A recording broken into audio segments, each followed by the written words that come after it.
Welcome to This Explainer. Today, we're unpacking the monumental rise, the tragic collapse, and the massive, enduring legacy of Sly and the Family Stone. Using some incredible sources, we're going to discover exactly how a single group managed to completely rewrite the DNA of modern pop, soul, and funk music, while also providing one of the music industry's darkest cautionary tales. Let's get right into it.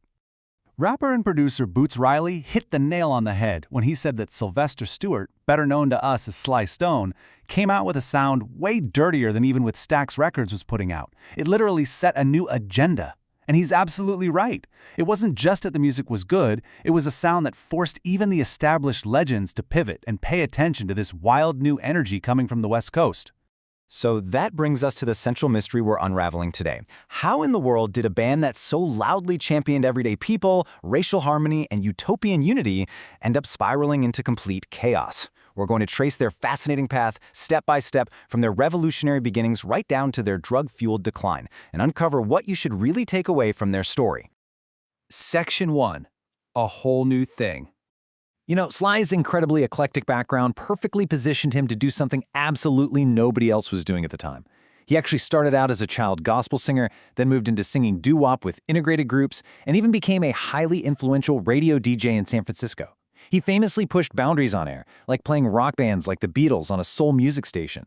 He was actively blending all these different musical worlds in his head way before he even formed the band.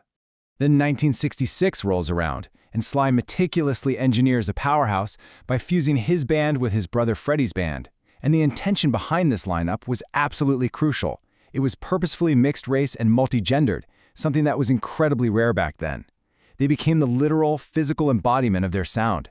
And hey, despite their freewheeling hippie vibe, they were insanely disciplined, drilling these intricate arrangements for hours on end, the most rehearsed band you'd ever see. You can really see the sheer determination of his recruits when you look at Cynthia Robinson.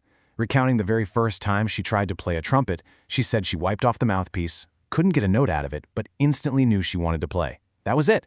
As a single mother, she completely defied the rigid 1950s gender norms that dictated the trumpet was somehow an unfeminine instrument, and she became the fiercely loyal, hype-inducing core of the Family Stone.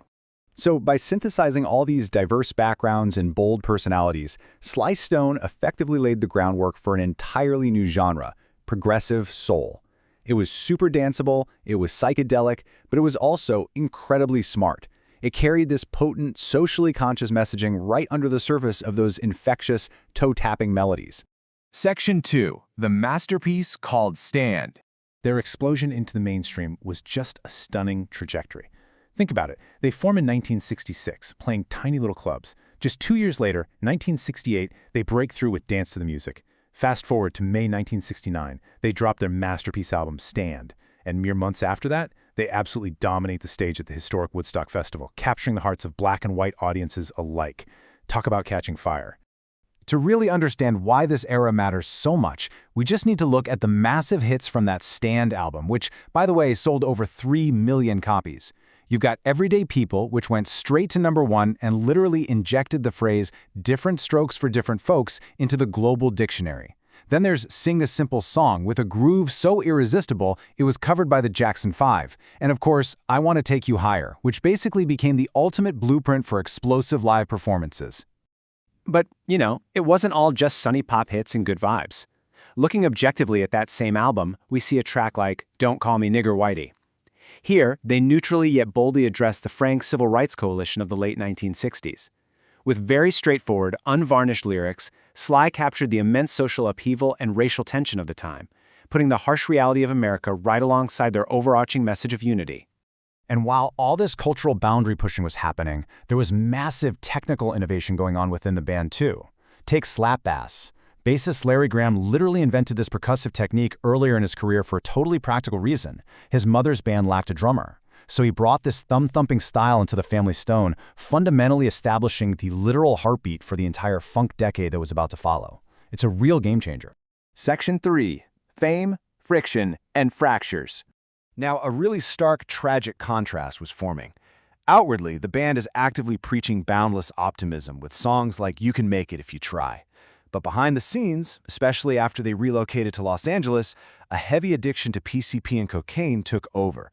Sly's behavior became super erratic, leading to countless missed gigs, and it got so bad that, in many cases, fans actually rioted when the band failed to show up. To truly grasp the gravity of this collapse, we have to look at the human cost. It wasn't just a loss of musical output, it was deeply personal. It's vividly and heartbreakingly remembered by Sly and Cynthia's daughter, Stone. She recalls a moment at just 10 years old where she purposely knocked a tray of cocaine out of her own mother's hands just to stop her from using it. The household and the extended musical family was completely spinning out of control. The disintegration was a toxic, multifaceted mess, really. You had intense internal friction that ultimately led to Larry Graham getting fired. You had staggering drug abuse. Sources even note Sly literally carrying around a violin case filled with illegal drugs. On top of that, external political pressure was mounting, with groups like the Black Panther Party urging Sly to replace his management. Live bookings absolutely plummeted because promoters simply couldn't trust that the band would even arrive. By the mid-1970s, the original lineup was fractured beyond repair. Section 4. The Enduring Musical Legacy. But, despite that tragic end, let's look at the evidence of their enduring legacy today. On modern forums like Reddit, music fans and analysts continually point out how Sly's later, darker, and more minimalist albums, like 1973's Fresh, directly influenced the next generation's absolute biggest icons. This is happening even as the band itself was actively falling apart. You can see the direct lineage so clearly here. Highly respected music historians and artists, like the Roots Questlove, literally define Sly Stone as the blueprint, the proto-Prince, if you will, for Prince's entire career. From the multi-instrumentalism and the crazy genre blending to the flamboyant stage presence, Sly basically wrote the manual that Prince would later go on to perfect.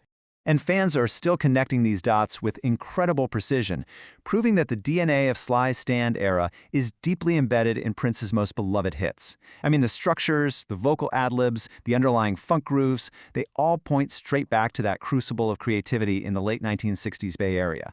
It's like a giant musical puzzle coming together. So despite all the personal chaos, Sly Stone's pioneering fusion created an absolutely immortal catalog. It birthed the 1980s funk of Rick James. It provided the literal audio foundation. We're talking the core samples and hooks for 90s hip-hop giants like Public Enemy and the Beastie Boys. This immense contribution was, thankfully, rightfully recognized with an induction into the Rock and Roll Hall of Fame in 1993 and later a Grammy Lifetime Achievement Award in 2017. All of this leaves us with a massive, mind-bending question to ponder today. Knowing everything we've just covered, the synthesis of gospel and rock, the literal invention of slap bass, the deep, undeniable influence on hip-hop and Prince, how vastly different would the soundtrack of our lives be if a single band from the Bay Area hadn't dared to blend races, genders, and genres into one dirty, funky sound? Thank you so much for joining me for this explainer, and remember, always keep questioning the history behind the music you love.